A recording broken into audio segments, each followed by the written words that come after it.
السلام علیکم فرینڈز، آپ دیکھ رہے ہیں سپر لائف پلس۔ ایک سپر خبر لے کر آپ کی خدمت میں حاضر ہوں۔ ڈاکٹر شاہد مسعود کی ایک بہت بڑی تہلکہ خیز انکشاف سے بھری ہوئی خبر آپ کے سامنے پیش کرتے ہیں، جس میں کہا گیا کہ پاکستان میں 5000 لوگوں کو گرفتار کر لیا جائے گا۔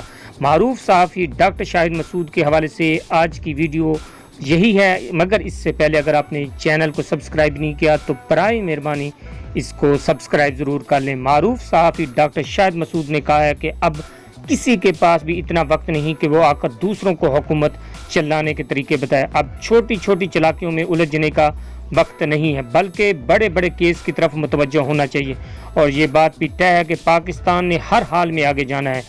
ڈاکٹر شاہد مسعود کا کہنا تھا کہ میں نے ایک محترم شخصیت سے پوچھا ہے کہ کیا جمہوریت ڈی ریل ہونے کے چانسز ہے، تو انہوں نے کہا کہ خدا نہ کرے ایسا ہو، ہم پوری کوشش کریں کہ پاکستان میں جمہوریت چلے، لیکن اگر جمہوریت ڈی ریل ہوئی تو پاکستان میں 5000 لوگوں جہاں ہیں جیسے ہیں انہیں اٹھا لیا جائے گا۔ ڈاکٹر شاہد مسعود نے کہا کہ 5000 لوگوں کا سن کر میں بھی ڈر گیا کہ کہیں اس میں میرا نام بھی شامل تو نہیں۔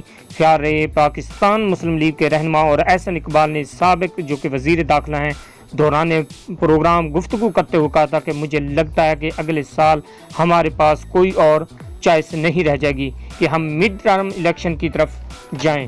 اس کے ساتھ ساتھ انہوں نے مزید کہا کہ اگر ملک کو کسی بڑے بحران سے بچانا ہے تو 2020 کو الیکشن کا سال بنانا پڑے گا، دوسری صورت میں یہاں مارشل لا لگ جائے گا یا پھر غیر جمہوری مداخلت ہوگی۔ یاد رہے کہ سابق وزیر اعظم شاہد خاقان عباسی نے بھی ملک میں مارشل لا لگنے کا اشارہ دیا تھا۔ نجی ٹی وی پروگرام میں سابق وزیر اعظم شاہد خاقان عباسی نے کہا کہ ماضی میں جب بھی ملک بحرانوں میں گرا تو مارشل لا ہی لگا۔ انہوں نے مزید کہا کہ ماضی میں 3 مارشل لا لگے اور وہ ایسی ہی صورتحال کے پیش نظر۔